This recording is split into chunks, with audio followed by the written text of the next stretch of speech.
Ratusan alat peraga kampanye dipasang tak sesuai aturan yang telah ditetapkan oleh Komisi Independen Pemilihan dicopot secara paksa oleh Panwasli Aceh Barat Daya. Sebelumnya Panwasli telah menyurati partai politik namun parpol tersebut tak mengindahkannya.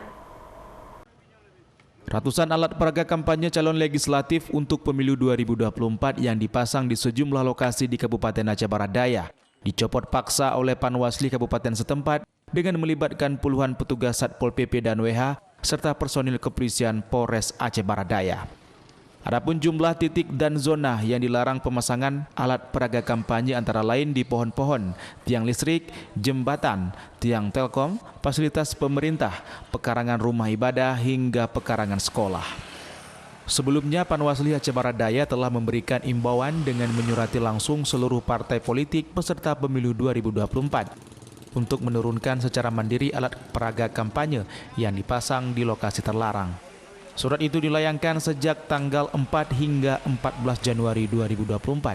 Namun hingga batas waktu yang diberikan 14 Januari 2024 tak juga diturunkan, sehingga seluruh APK yang dipasang tak sesuai aturan tersebut harus dicopot secara paksa.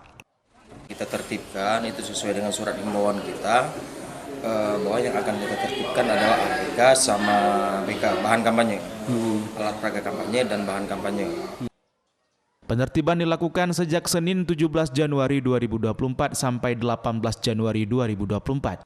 Jika 2 hari belum selesai, maka Panwasli akan perpanjang hingga seluruh APK yang pasang sesuai aturan selesai semua ditertibkan.